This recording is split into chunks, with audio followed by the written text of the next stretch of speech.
to Kreuz live stream. I got Kreuz. I got myself. It's a Saturday morning. How's it going, Kreuz?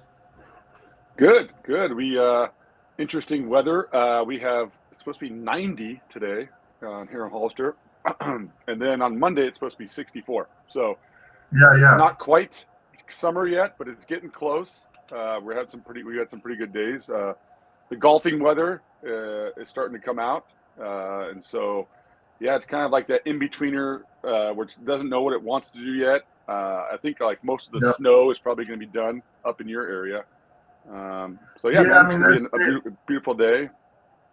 they're saying it might snow. Not, I'm too low to snow, but it might come back a little bit in the higher elevations. I'm about 2,000 feet, so it'll probably snow in like the 7,000, 8,000 range. But it's kind of weird to get May snow. But yeah, so here we are. Got a lot to talk about, but first thing I want to talk about is, I wake up every morning and I kind of have a routine for what I eat. So I want to get into like your morning routine, right? First of all, are you a breakfast eater? That's a I'm big not a question. huge breakfast. I'm not a huge breakfast guy. I'm sort of like a banana and coffee guy to kind of just get Oh, my day jump started.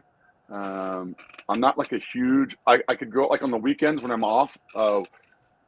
Gabby and I will share a breakfast burrito on occasion. I'm a breakfast burrito guy, but that's not like a daily thing. That's kind of like a treat to myself. Usually on Sunday mornings, I'll wake up and grab my son some donuts. I'm not much of a donut guy myself either, but we'll split a bacon breakfast burrito. So that's kind of like a Sunday routine we do. But besides that, it's kind of just sort of get the caffeine rolling and have a banana or yogurt or something like that. I'm not too huge on eating a ton in the morning, but I do on hmm. occasion. I am a three What is eggs. your deal? Okay. Yeah, I go eggs. I go three eggs. At the same time, that's my vitamin time to like load up. So I go vitamin C plus I go with a glass of orange juice. So I'm getting everything kick started, and then I do like a vitamin D and zinc, kind of like got doing that during COVID, try and ward off the Hmm. sickness. So I'm eating and I'm throwing those down, and then I take some. Heck, I gotta open up Amazon to see the stuff I take for like brain health. Um, it's pretty awesome stuff. I started like a few years ago feeling like, hopefully it lets me into my account. Maybe not. It's a couple pills. It's supposed to help you like with brain functionality, and I feel like it does that stuff. Like I'll pull it up here in a second. But I try and I never was really like a big supplement guy, and then I started taking some stuff and that either was fixing things slightly, or I just didn't notice the other stuff that was happening. So I Hmm. mean, it wasn't like this revelation, but if it was stopping doing that stuff, then I'm like, it must be working. So it's like brushing your teeth. I just do it every morning and go. But the other thing I'm doing is, and we talked about this when we were lifting weights and whatever. I'm a huge proponent of creatine. So not only creatine lifting, I take creatine after I lift, but I also take creatine on days I don't lift because that's also Hmm. a brain deal. And there's tons and tons and tons of studies that say that you should just take it. So just as something, the amount of research back in the day, creatine was like, should you do it? Is it like steroids? Is it da da da growth? It's not your growth or all the other stuff that it doesn't do. Now it's like, man, if you're not taking it, you should be. So that's Yeah, kind of what I was a big proponent. Like when I was playing, I don't do it anymore. I probably should. I did, for your joints, like glucosamine chondroitin. I do currently I do a multivitamin. I do that daily, I right. assuming I don't forget to take it. But when I was younger, I used to do the creatine and the protein and all that stuff when I was really watching when I ate. And I thought like when I was playing, especially if you're on a day to day when you need your body to do certain things, Right. that was huge for me. Like coming up now, I'm not as regimented as I used to be, but I still am pretty regimented in what I do. I try not to eat a ton of fried food, all that kind of stuff. I kind of like I wish I wasn't, but I'm sort of I'll drink like a Monster here and there because I'm like I love the feeling of caffeine just to get my morning started. So I always start with like coffee, and I drink Diet Coke. We both drink Coke Zero. I sort of like I'm sort of a high energy guy. Yeah, I'm a high energy guy, and so like I kind of like the feeling of caffeine in my body. I know it's probably not the best for me, but that way it gets me through my day. I start, I get up pretty early and get my kid going to school, and so I've always been like the caffeinated guy. I do energy drinks, which I know are not good for you. But I sort of at this point in my life, it's almost like I sort of like need it. It's really weird. I hear you. I don't like I don't crave it like I have to have it, but it's just something I've always done. Right. And so I'll go right from I drink 1 cup of coffee a day, and then when I'm done with my coffee, like it's usually noontime or so, and that's when I'll start the Diet Coke or the Coke Zero. And I just kind of, I do drink a ton of water. So.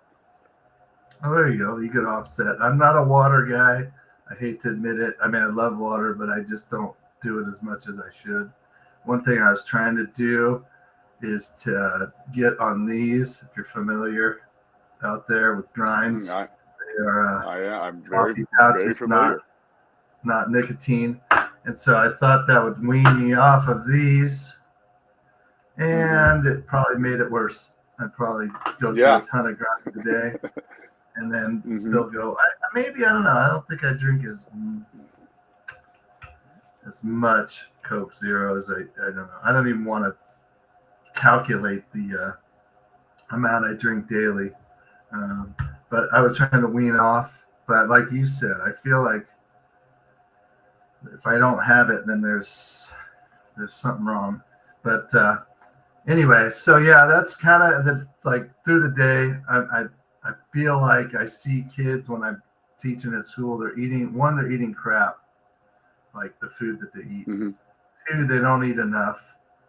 3, I feel like I remember that age and eating everything all, just I could eat a whole entire like large pizza myself. And now it's like I'll nibble on something and be full. So maybe that's a good thing. Right. Not cramming. It's funny because my son's almost 7 and he's a big eater. It's always funny because I'm a big guy and he's little. I was like watching what he intakes in his body daily. I think he eats more than me. Like it's crazy how much these kids, when they're, you have kids and when they're growing, this kid can hammer. He'll eat like a double cheeseburger and fries, and then an hour later, he opens the fridge and he's eating a Lunchable and he's eating yogurt, which is good. I'm always want him to eat, but it's crazy to think, especially when you get to see it firsthand, how much kids eat when they're growing. And I guess I probably was the same way when I was coming up. I'm sure my parents, had a hard time keeping me fed, but I'm not a huge eater anymore. I sort of eat because I have to, I'm much more like, yeah. And so I'm a big, I'm a sandwich guy. I'm a big sandwich guy. It could be, and I could eat, we have Togo's here in town. I still eat Togo's quite a bit. Subway, all that stuff. We have a couple good delis that we eat here in town. So I'm like a sandwich burrito guy. That's like my move. It's always kind of been my play. Those are solid. I'm a burrito guy, but the burrito deal now is more like, okay, get the large burrito, but chop that thing in half, and now you got Yeah. whatever your meal is at that moment, and lunch the next day. So, and I still, since I work near a Costco, I'll go to Costco, but more for like my weekly set of lunches for Mm-hmm. school. Mm-hmm. Just, I've been Right. in school literally all my life, right? Because I went to school at 5 years old or whatever and never left being a teacher.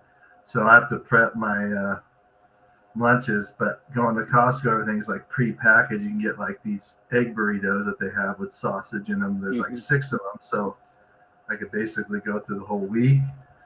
So it's kind of nice that, now going to Costco, I have like 4 things in the basket, not full when my kids were here and eating us, like you said, out of my paycheck, just crushing the amount of food that they ate. So, yeah. So anyway, that's good stuff. Let's move into, what do you want to talk? Let's go Warriors. Yeah. Curry, Warriors tonight at home. Cruz, first off, before we get into that, I was going to surprise Amy and go, hey, let's go to the Warriors game. This was like Tuesday. I get online. I'm looking at tickets, 6 rows from the top of the arena. Guess how much that ticket was? 1 ticket. Well, I'm sort of cheating because my buddy came in town last week for the previous series from Seattle, and he was going to go to game, I don't know, it was game 6 or so. I forget what game it was, and he was looking, and similar ticket. It was like $1,200. They are not cheap. No, and so I've always been. yeah, I mean, I'm a huge sports guy. Obviously, that's why we do this. But I've never been like the guy that will spend $1,000 to go watch a World Series game or to see, the Niners play in the NFC Championship game. I've always been like, I don't know. I've never wanted to be the guy that spent a ton of money on tickets to go see a game. I've seen tons of games my whole life, but I've never felt it necessary to spend a ton of money going to a live sporting event. I'm not sure what it is. Like I would never, ever, ever. It's not a bucket list for me to go to the Super Bowl. Like, would I like to right. go? Sure, but would I like to pay $2,000 for that same ticket? No, I'd rather go to our trip in Cabo every year, and I get 5 days or 6 days of fun for the same exact price, rather than having to waste it on one particular event. Well, and you're not only talking about the game, but potentially like a hotel and the food and all the other things you're doing. Yeah. Yeah. No, each ticket was like $600, and I was like, no, and so I basically told Amy, I'm like, hey, we're gonna go, but no, we're not. So we're not, and it's funny you brought up like going to the Super Bowl and that kind of stuff. This ticket right here that I just put up, my background from last week. Amy and I went to this game right here, the NFL, the NFC Championship game versus Cowboys '94. So Amy and I were probably a year into our relationship, and I said, "Hey, we have tickets. Let's go sell them. Let's stand out in front of Candlestick, and I'm gonna scalp these suckers." And we pull up to Candlestick, and there are cops everywhere. I mean, everywhere, arresting everybody. And so I'm like, okay, we're going. And sure as shit, it's an unreal game. Eric Davis intercepted a pass. Troy Aikman, like the first few minutes of the game, ran down the sideline right in front of me. It was the loudest I had ever heard Candlestick get. And then, the rest of the game, they scored. They were up like 21-0, within like the first 10 minutes of the game. And then kind of held on. Dallas was really good that year. Held on to win. But yeah, no. Then check this out, little known fact. My dad had season tickets for the Niners from 1970 till we had them till like 2005. And this particular year, we got the lottery pick to get Super Bowl tickets. So we got two of them. We paid whatever the face value was, which is cheap, right? Mm-hmm. And I actually sold them for $800 a piece back in 1994, which paid basically for another couple of years of season tickets. So that's a crazy little story. You brought that up talking about ticket prices and whatnot, but stuff's insane now. I mean, we can spend a whole podcast on how much that stuff is, but part of the reason I got rid of it, I was the one who decided to kill the Niner season tickets after 37 years or whatever, which was, man, that was a tough decision, to be honest. But they were in the middle 2000s. They were terrible. I literally could not give the tickets away. Plus, I lived 3 hours away from Candlestick and couldn't do Sunday games.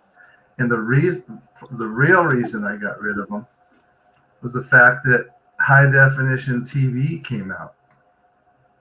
Right? So you're sitting at home watching, basically, it looks like a live, at that time when you go from the standard definition to high definition, heck, the video on our screen right now is better than what it was on standard definition regular TV back in the day.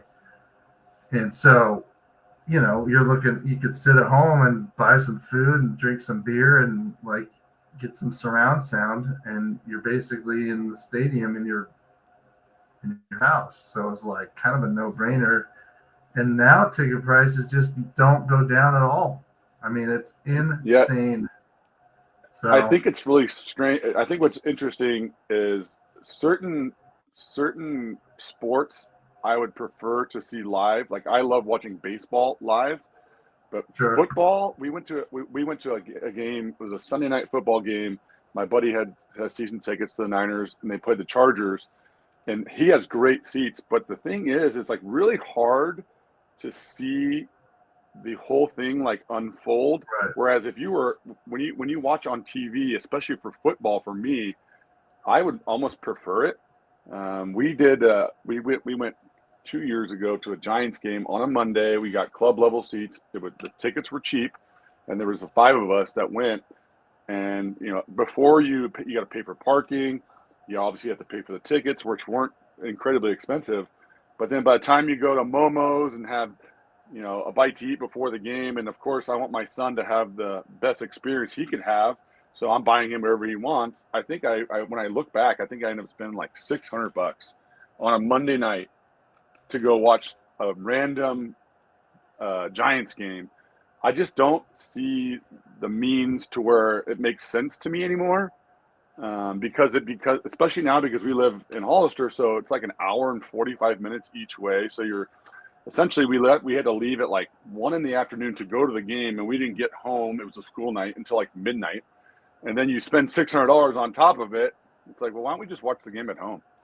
Grab a pizza, or let's go to Round Table, and I can cut my cost down by 700%, and I still enjoy it just as much. I think it's one of those things once you've done.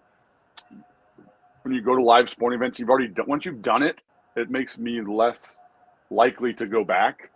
And as I'm getting older, I would much just prefer watching it on TV. Well, we were just talking about how we used to go to Disneyland, and not necessarily with the kids, but even before we had kids. And man, Disneyland, they price you out now. Not only just getting in the park, but hotel and all that other stuff. It's supposed to be this family experience, but it's just, to me, it's the same thing. You used to go to Disneyland and you're like, this is awesome, magical, all this other stuff. Now you're like, man, that cost a lot to get in here. And then it kind of diminishes. It's similar to man, I like the Giants, Warriors, Niners, whoever, but it's free is good when it's on, it's the Fox game of the week, and you're sitting at home, and like you said, you could take your $2,000 and spend it on a vacation or something else. So it would take a lot. Now, this is coming from a guy who I think I'm going at least 4 concerts this summer, but the concerts that I go to are bands, up and coming bands and whatnot. And, the tickets are in the the $25 to $50 range, which is like perfect, and yeah, I'll probably end up buying some merch and whatever, but it's like, I'd rather be doing that than driving, like you said. For me, getting to San Francisco is about 2.5 hours, maybe 3, depending on traffic. Again, I don't mind doing this. I would have gone to the Warriors game, but I'm not paying $600 a piece. Plus, you're not seeing your guy, right? I mean, at my age, I'm going to see Michael Jordan if he's still around, or I'm just going for the Steph factor. He's not playing, I'm not going to sit there and watch Brandon Krasinski miss a bunch of 3-pointers for $600. So yeah, we take our annual trip to we did last year. We did Universal Studios and Magic Mountain for my son's birthday, but we're going this year to San Diego. We're going to do like a beach day, which is everybody loves the beach, and San Diego is great. But you have to sort of break it up like that, because it's so expensive. I was just breaking down, like, there's 5 of us going, and the flights, which we got a pretty good deal on, but you got to buy 5 of them. You got to pay we're staying at the Hard Rock in the Gas Lamp, and that's for 3 nights is like over $1,000. We're gonna go to SeaWorld, which is like $75 a head just to get in the door. And then we're going to go to a Padres game, which I love watching Padres games at Petco. But when you start to really break down the amount of money it costs to do a trip like this, it's like, it'll cost us like $3,000 for 3 days of fun. And do we still do it? Yes. But it's harder for me to come up with the idea that it makes sense to me to do it all the time. We do it like an annual thing. But like, even with that being said, like, one of the days we're gonna go to the beach, and the best thing about the beach is it's free, and the kids have fun and it's all good. But when you start to break down the cost of all this stuff, man, it's crazy how expensive everything is nowadays. So let's see. I want to bring this in right here. Just pulled up a little. This baseball right here. The best and worst values. But you look at the left-hand column here, this is 4 tickets, right? And the cheapest for 4 is, about $25 a seat. And then they're adding in beers and soft drink, whatever. So the total number is on the right-hand column here. But, I mean, you're talking about maybe, a family where the parents both are working or whatever, just regular jobs, cut this in half and pick like the Braves, right, at $239. I mean, that's freaking expensive. And, wherever you're, like out here in California, gas is insane. Just all the other pieces to that. You talk about what you said, if you're paying $250 for 4 people, you're paying 25 minimum, if not more, to park. The gas to get you there is at least it could be up to $100 if you're going there and back.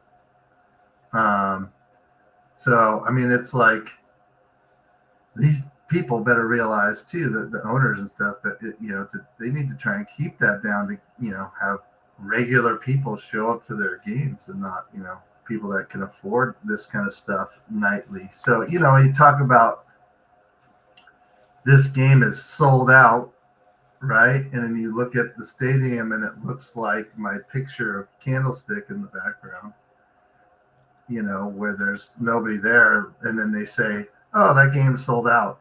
It's like, yeah, the corporate people bought all those tickets. They tell you it's sold out, but only a few people were actually there. But, it's because of that. So, yeah, I get it. I mean, it's tough, but, people do that. And maybe it's a once in a lifetime experience for their kid. And I'm all for that too. I just, like you, I don't know if I'd pay huge money to go to the Super Bowl. I mean, I might pay over the top money to see something, but not insane, monthly paycheck amounts for a Super Bowl ticket. I mean, it's ridiculous. But anyway, Yeah, let's jump in. it's funny because one quick last thing, when we were looking into we're going to San Diego, and we're like, okay, well, we probably want to rent a car, and then it's like 50 or $60 a day. But then the funniest thing about this whole thing is now the new thing is wherever you stay in the nicer hotels you stay at, well, now they're charging you, like we're staying at the Hard Rock, and the nightly charge to keep your car there, it's $60 a night. So I said, well, why are we going to spend $200 or $300 on renting a car plus the gas, plus it's $60 a day just to park the thing at the hotel? Let's just Uber. Right. I priced it out. It's like it's cheaper just to go. If we're going to go to SeaWorld, we'll just take an Uber to SeaWorld. I can drop you off right at the front of the gate. Because as soon as you start to like add up these costs, especially like renting a car and all this stuff, you're talking like it costs like $400 or $500 just to rent a car for 3 days. And it just doesn't make sense to me. I don't know if you've heard of Turo. I'm sure you have. I have, yeah. So Turo, Amy and I and other family members are going to Kauai in 34 days, but who's counting? And Turo is the way to go. Turo, if you're not familiar, we're not getting sponsored by Turo, though we could with our several viewers that don't watch our show yet, that is. Anyway, Turo is where people basically rent their own car out to people as if it's their own, Hertz rent-a-car. So Turo in Hawaii is actually the way to go because it's cheaper. I don't know how much cheaper, but rental cars during COVID, I don't know if you remember, they took like the rental cars. There were so many empty cars because nobody was traveling over to Hawaii. So they shipped all those rental cars back to wherever. And so when Hawaii opened up again, there was no cars to rent. And so everybody jacked the prices up. It was like, I can't remember the number, but it was like insane, $500 just to rent. I mean, stupid numbers. Mm-hmm. So right. Nobody was renting cars until they got some back, but then the Turo thing hit. And we did that when we went a few years ago. I got some guy's truck, and it was great. So if you're not familiar with Turo out there, people, get on it. It's pretty cool. Easy to do, too. You just have to prove that you're you and that you have a license, and then you pretty much are set. So anyway, let's get into the actual games. Warriors, Curry, talk to me. What are the chances? I mean, I thought we were talking about Houston kind of being dead to rights, and they rose up in Game 7. But when Curry gets hurt, and we talked about them not really having much of a chance to go deep, even when everyone's healthy, where do you stand now? Well, it's really funny to watch. You don't really realize how good and how important a guy like Steph Curry is until he's not in the game.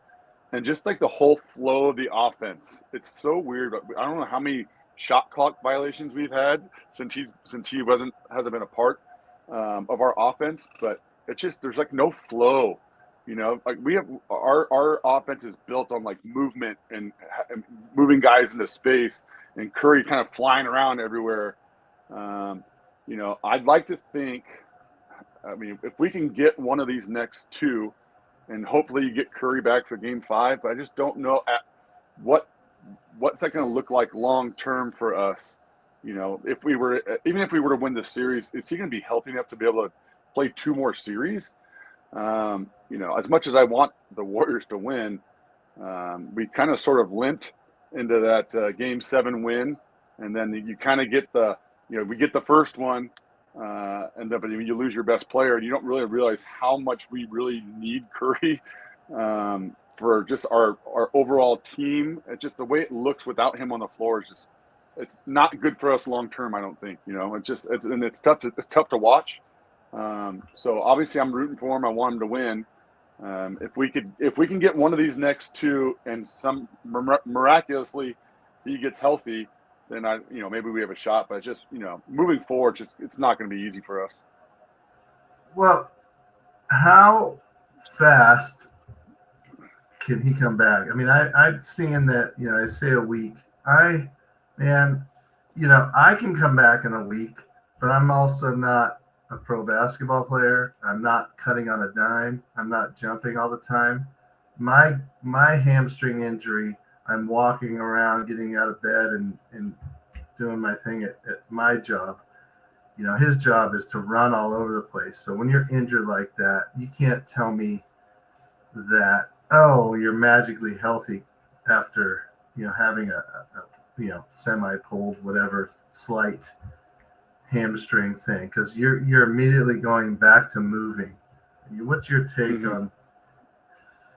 on one, if he comes back, two, how long do you think he's could make it? Like you were saying, I just don't know if he could last. I mean, it might be one trip up the floor. You know what I mean? Yeah, like it's one of those things too. I think we were talking about this before we started the pod today. Like these hamstring injuries, they last for the rest of your life. It's not something that just, oh, you pulled your hammy and now you're good. I've had like reoccurring bad hamstrings for a long, long time, and it's not one of those, like I was telling you, I played in a softball league, and just when you think you're healed and all good, you make that one little twingy move, and you're right back to where you started or worse. So I think this is not only a issue for this particular playoffs. You got to remember, he's 37 years old.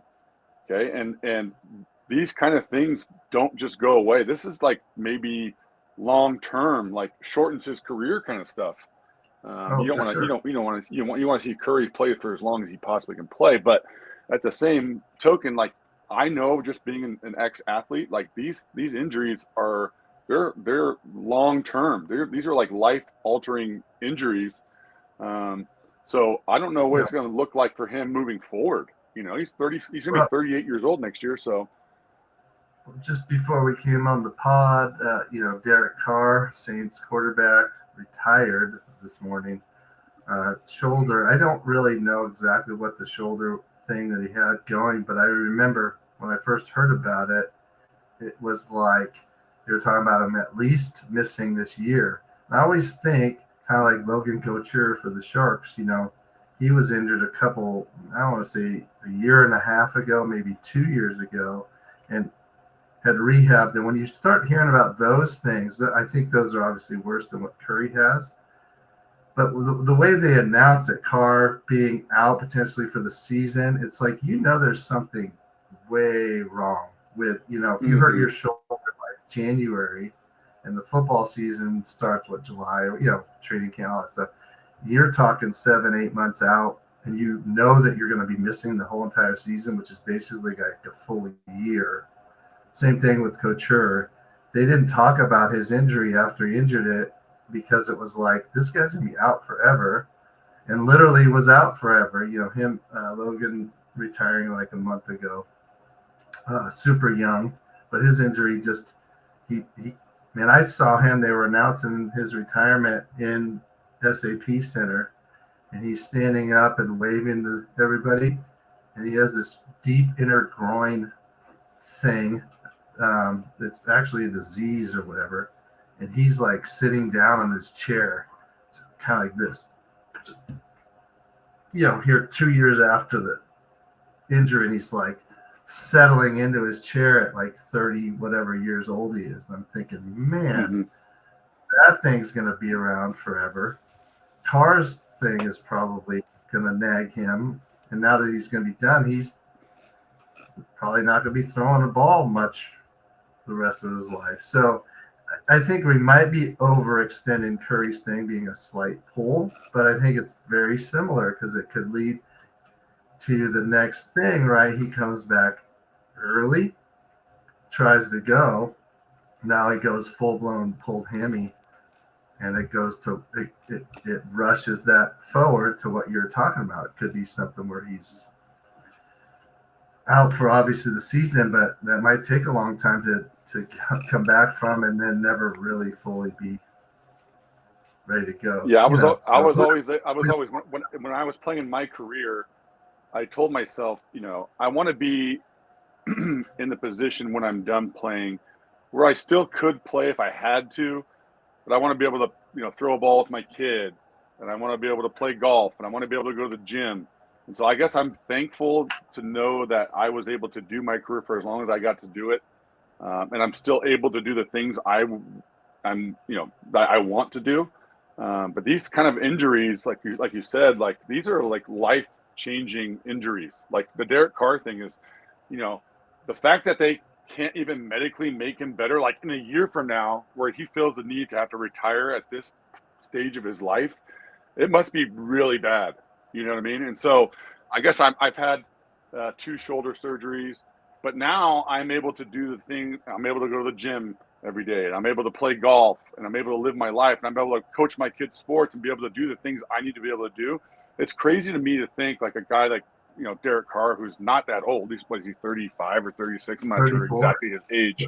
34. 34. That his body is in such bad shape that they already know that he can't play football ever again.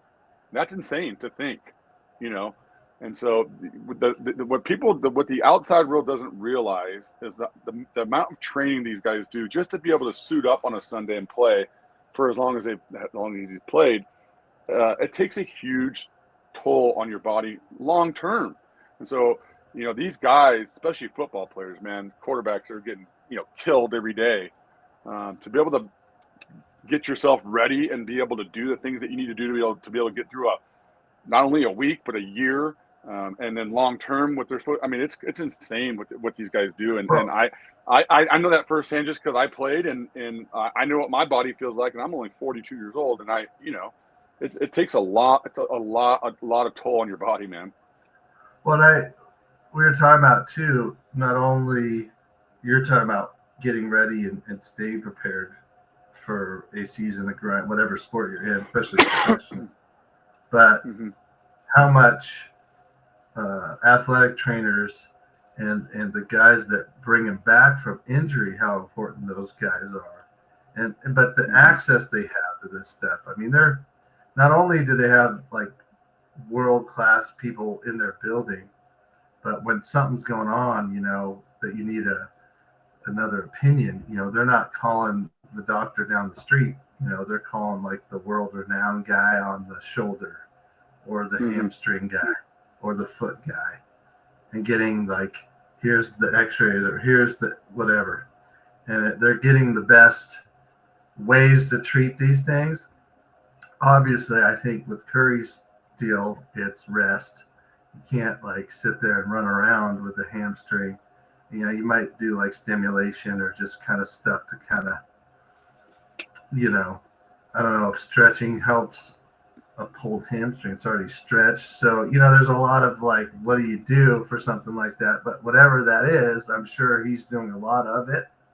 But then I think it comes down to too, like your team's in the heat of a battle, and you don't want to be out left on the side seeing them, struggle, whatever that looks like. Maybe they won't, I mean, obviously without him, there's going to be a little bit of that struggle. But at what point are you going, man, I got to get out there. I know this hurts me a little bit, but I can move. And, I guess maybe it isn't a 75% Curry better than a 0% not having him on there. What do you think about that? Yeah, it's like, what it brings me back to thinking is, remember all those years how good Tiger Woods was, right? And he was the guy. Golfers back in the day weren't like huge on training, and he was the first guy that like did that, where he was like super strong and all the fast twitchy stuff, and he was at the top of the golf world. And the reason why a lot of us play golf is because of Tiger Woods. But now moving forward, I think Tiger Woods is he's in his 40s, 45 or 40, whatever he is, 46 maybe. He can't stay healthy for like a month. Like, it's like one thing. It's like your body, he's put his body through so much stuff that now, being, and as you know, like as you get older, your body doesn't recover like it used to when you were young. And now it's like with Tiger Woods, it's like one thing after another, like one injury, and it's like, oh, now it's his Achilles, and a knee, and it's like, it's weird to think that even in a sport like golf, that a guy's career could be over so quickly when, just 5 years ago or 6 years ago, before he had the accident, you would never anticipate him being, done forever. And now it's like, will Tiger Woods ever even play again? I don't know.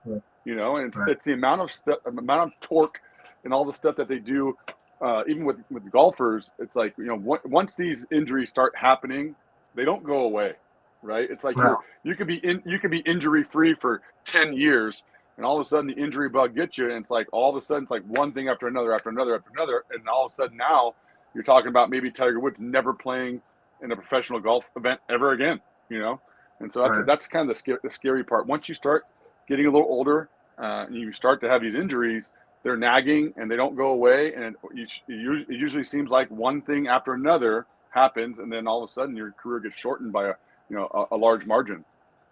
I think age always wins. I mean, it's why the military takes the 18-year-old kid and not you or me.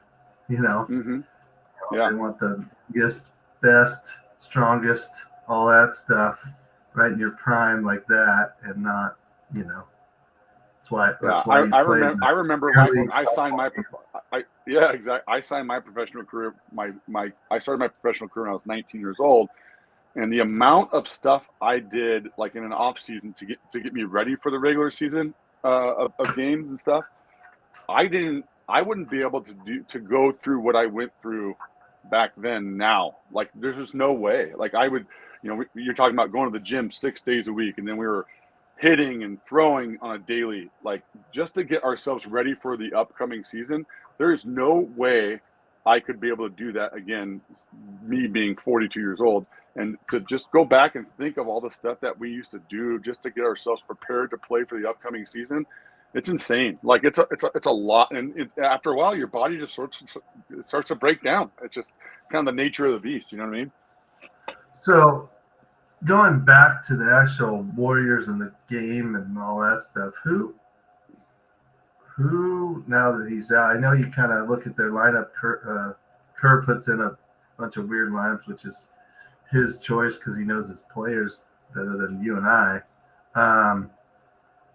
Who are they leaning on to more than ever? I know that, like, Draymond always wants to fight everybody and get these weird, very passionate guy, but he needs to be on. Everybody that's healthy needs to be on the court. But what do they need to do to win tonight and the rest of the series, assuming Curry's not there at all? Right. Well, I mean, it's all about for the Warriors. Even when Steph Curry's in the game, it's all about our secondary scoring. Like, the Buddy Hield, where he had a couple of good games, or the Brandon Pajemskis. Those are the kind of guys that are going to Moses Moody.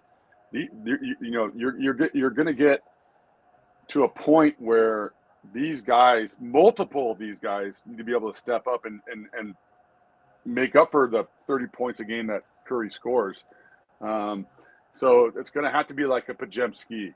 You can't just put it on Jimmy Butler either. Jimmy Butler is a great player and all that, but it's got to be the second. To me, it's like the Buddy. I think it's like the Buddy Hield's got to score 25 a game, and so can he do that consistently? I don't know, but in order for us to stay in this thing for the long term, it's going to be guys like that who have to step up and really, really help us, because we need that secondary scoring a ton. Well, and I think the teams, especially in series, the teams the Warriors play, you smell blood, Curry's out, and you change your style of what you're going to do, and you really clamp down on these other players that are supposed to be scoring. So now you don't have Curry, and you potentially take out one or two of these guys, like maybe Hield and Butler, if you're smart and do it right defensively. Now you're basically saying that Post and Draymond and these other guys got to be your leading scorers. Pick your backup guy, and it's like that makes it tough when you don't just don't even. That's why I was saying with the 75% Curry better than none, because if he can't move as much, but he's drawing attention just by being on the court. Again, I don't know if that's a smart move, but it might maybe loosen up other stuff. I don't know. Again, I don't know enough about the Warriors and basketball in general, but I feel like if you can create a little bit of there he is, he's on the court, we got to do something. He's out here. They're not going to sit there and go, hey, by the way, Curry, he's not still feeling that great. You know what I'm saying? You might be able to see it, but just having him out there, that's part of the reason they don't announce like the injuries and how injured a guy is. It's like he's going to play. You would think he could play at the best he can. So I don't know. I totally agree with you. I think they have to get tons of scoring from other people. I mean, the little bit I've watched, it seems like Minnesota is just hounding them defensively. That being said, I thought Houston was a better team. Without doubt. So, that's what's disappointing. I think if Curry was around, that not saying anything's easy, but the fact, I think the matchup, we talked about it in the Houston series. I think the Warriors match up better with the Timberwolves, and it's just too bad you're not at full strength to see it. Yeah, they ran the guy Amen Thompson. I think his name is Amen Thompson. But the deal is that guy they were saying about he's got a motor that doesn't quit. Well, he's also 20 years old, right? Chasing around a 37-year-old guy. So what the Rockets did. It was like played two bigs because we're not very big and control the boards, right, and have their young guys just go and harass Curry as much as humanly possible to try to almost tire us out, and it almost worked. right. And so maybe part of that is what caused the injury. He was so ragged in the first series. I mean, they're running guys at. You watch some of it. Like they're running two guys at Curry all game long, and you're talking about Curry playing 45 minutes. Well, it's a lot different when you're 37 years old and having a 20-year-old guy chase you around for 45 minutes. You know what I mean? And so I think that's kind of you probably hit on that pretty good. This injury may be because of what we had to do to get here. You know what I mean? And so, yeah. Are we dead in the water? No. Is it going to be easy for us moving forward long term, like to win a championship? I mean, the pieces would have to be awfully perfect for that to happen. Just watching a lot of these teams they're all young, and we're not that young. That's what we don't have the youth. That you think this way, but how much do you sit there and go, okay, we have to win this series with what we have, because meaning Warriors or Kerr or whoever's making decisions, I don't want Curry to play in this series again. Let's give him that much rest, because whoever we play next, obviously everyone's going to be tougher as you go on. But, it's that fine line of bringing them back just to get to the next one, but you're not 100% healthy.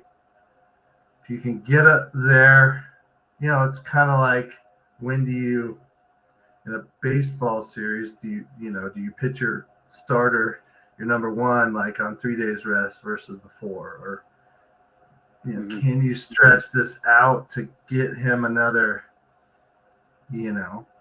few days potentially? If the series went 7 games, you're talking middle of next week, right?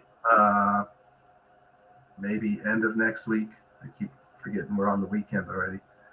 So now it's I don't know. So I don't know. I think the idea is you keep them out as long as you can keep them out while you can still win, right? So if we could win this series without him, then you keep him out the whole series. And that way, if your long-term goal is, which I'm sure obviously our long-term goal is to win the championship, a 60 or 70% Curry that's not going to work moving forward. If we got to win, we have to win 12 more games or whatever it is, 11 more games to win the championship. So if you can win this series without playing him, then you don't play him. That's just the way it is, and that will give him the enough rest where we can like maybe make a run for this thing long term, right? I mean, if you bring him back now and he's only a 70% or whatever it is, I mean, is that going to help us win a championship? I think the short answer is no. Like, it's not. Like, we need him to be healthy for us to win the championship. So if that's the case,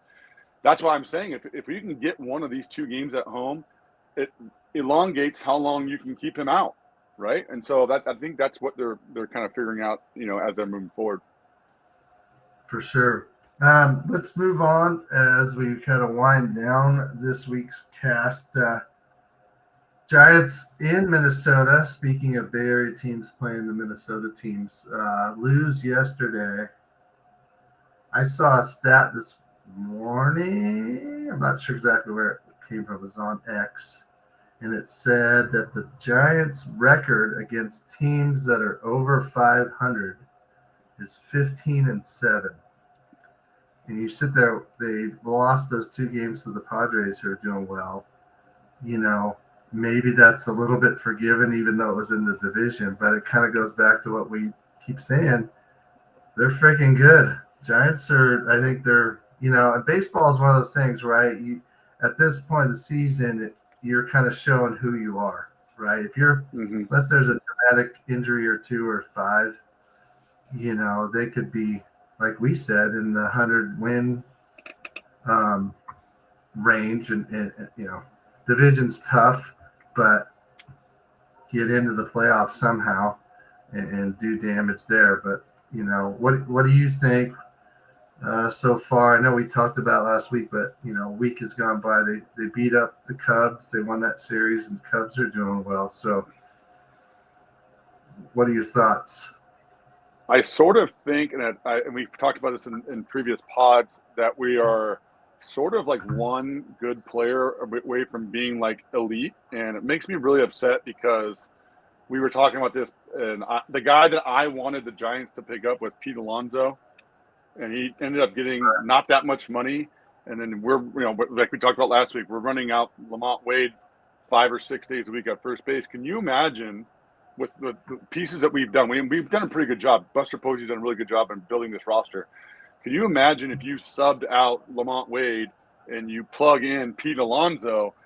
I think our team looks a lot better with that. And I think he's hitting like he's hitting over 300. He's got 9 homers and 35 RBIs already. He's like one of the front runners to be MVP of the National League. It just sort of makes me upset because I feel like we are good, and I think we can make some noise. But can you imagine if we had that one extra piece with that bat in our lineup? What our chances would be moving forward when you got to play the Dodgers of the world and the San Diego Padres. Those guys aren't going away, And so, I wonder if we're going to be in a position to be buyers at the trade deadline to pick up the extra bat, because I don't think you're going to continue running Lamont Wade out there on a daily basis and expect to win, 100 games, because that's what it's going to take for us to be in the mix. Well, newsflash. Lamont Wade batting 154 now, Cruz. He's on fire. He went up 60 points from last week, Brad. He's now hitting 154. He was hitting 091 last Saturday. And so, yeah, I just, I like the moves we made, and I think we're going to be a pretty good team. But it just makes me so upset because the guy I wanted so bad was Pete Alonso. And now that I just randomly looked up his stats here today, because I knew he was doing pretty well. And I look, and it just makes me shake my head like, gosh, if we had that one extra piece, we'd be so much better long-term moving forward, man. Well, and it's the other thing, I like Wade. I've liked him as a player. Late night Lamont, he was clutch in the past. Again, like I said, like the guy, like his game. But I'm looking at, he has 1,500 career at-bats over, I'm not sure if I could see how many years he's played. Oh, yeah, right here. I think it's been 4 or 5. Well, he came up with Minnesota and played up there in 2019, so it's 7 years now. 239 hitter career. That's it. I mean, he's got They always say 50 home run. if you want to know who you are, look at the back of your baseball card. It'll tell you what you hit on every year. If you're a 230 hitter, if at the end of the year he's probably going to hit 230. You know what I'm saying? That's just the way it is. Well, and is it that he's a left-handed bat? It plays pretty good D. I mean, there's something there. Again, I think he's a major league player. He's good, good, but again, it goes back to how long do you keep Eskridge and the guy in the minors there, or go get somebody that you didn't get in the off season. There's got to be a point too, right, where the trade deadline. I'm not sure when that is. Maybe let me look that up. Late July. I think it's like July 31st or something like that. They gotta move. I mean, if they're doing what they're doing, I think they gotta make moves. Let me look. But again, their pitching's been great. A couple bullpen things, but I think that happens. Mostly consistent on the back end. But I think their starting pitching's been nails. So it is the end of July. They pushed it back, right? It says July 31st. So it's a ways away, but I think we're buyers, at this point. Who that is, I don't know. But they have, let me see if I can pull this up. Their schedule.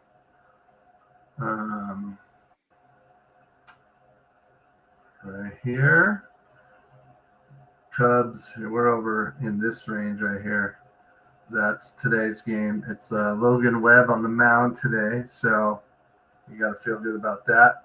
And then they're home most of next week, and the A's come in for weekend series next week. Royals. I mean, I think we looked at this. They didn't play the Dodgers till like July or something like that. Yep.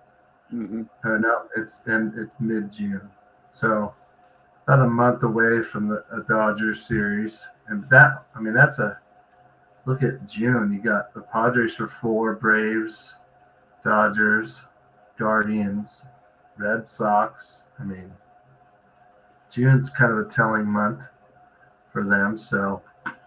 Yeah, once you get to the end, with their schedule the way it is, once you get to the end of June, that's when you'll really figure out who they are. It's hard to tell now because, like you said, we've only played the Padres twice. We have yet to play the Dodgers. So if you can get through that month of June and you're still kind of in that realm where we're like 10, 12 games over 500, then I think you'll see us definitely be buyers at the deadline.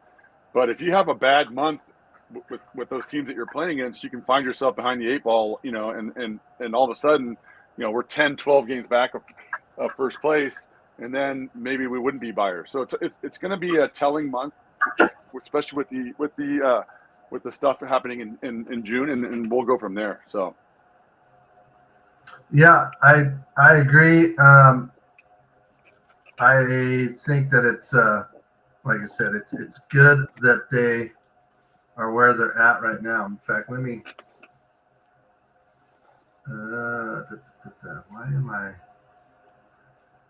I'm gonna look this up again. The standings.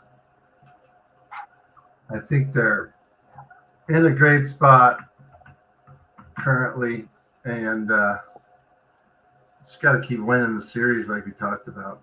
Just keep winning series. Yeah, I mean, you're essentially 20% of the season already done, and so it kind of gives you a good feel of where you should be at. I just think for us to make some noise, we're going to have to be in that 100-game win because, like I said, the Dodgers are going to be up there. The Padres don't they're going anywhere. So the teams that you need to beat, and like I said, we'll over the next 3 or 4 weeks we'll be very telling for what it's going to look like long term for us. But I mean, I wasn't anticipating. I thought we would be competitive, but I do think we're kind of sort of overachieving so far. And maybe I'm just it's hard because I didn't think we were going to be all that good. But now watching us play on a daily basis, I mean, I think we're going to be a tough out for other teams. You know what I'm saying? So we just got to Yeah. keep it. You just got to keep it rolling. They're 24-15, which is actually that would be leading 3 other divisions. They'd be in first place, and they're currently 2 games back of the Dodgers and 1 of the Padres, so they're 3rd in their division. So, I mean, that you can't, and like the Cubs are in first, they just took 2 or 3 from them. Yeah, so then they got the Guardians coming up, are in second place, playing well. So that and the Red Sox are up there. That June is a monster. That'll be fun baseball through June. I mean, yeah. Oh gosh, I didn't realize how bad the Rockies are. They're really bad. They're like 7-30 or something like that. 6-32. So.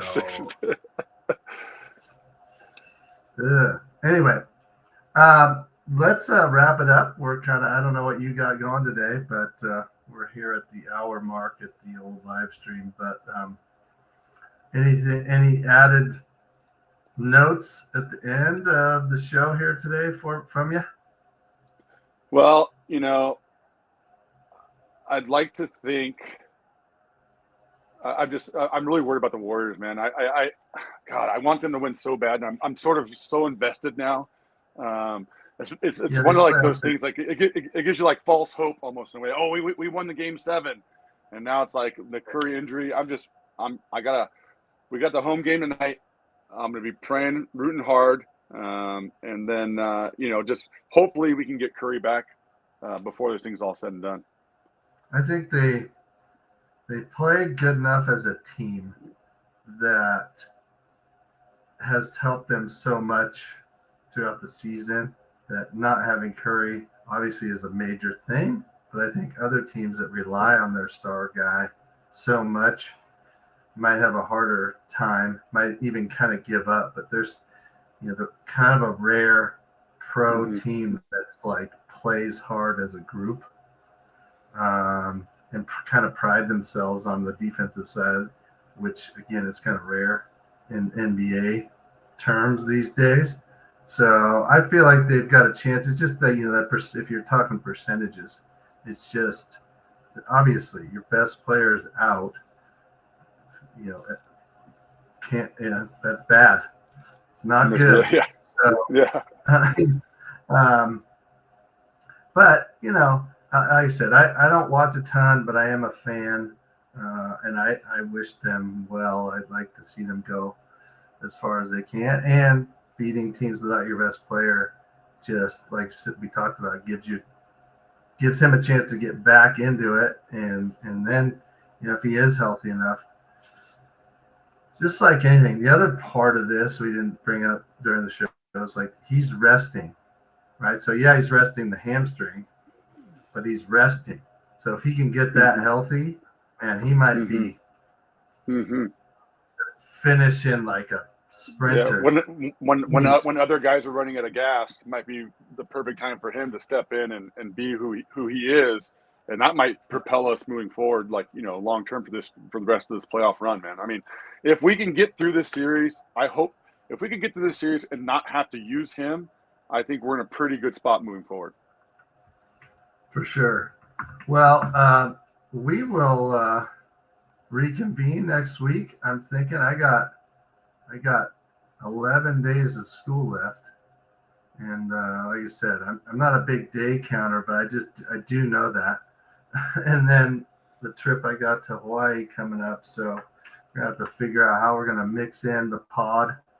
I might have to figure out a way to live stream myself from the beautiful island of Kauai, which might mean I have to wake up early or whatever the time difference is and do this. But yeah, we'll make it happen as we go forward here. But just so you know, we are live on YouTube. Please subscribe if you're watching this after the live stream, and then also check us out on Spotify and Apple Podcasts, all those other ones too, as we're growing our viewership and having fun doing it. Hopefully you guys are enjoying our takes on stuff. But Kreuz, have a good one the rest of the weekend. We'll talk as the week goes, and enjoy your weekend. Sounds good, buddy. All right. Take care, everybody. We will see you next week here.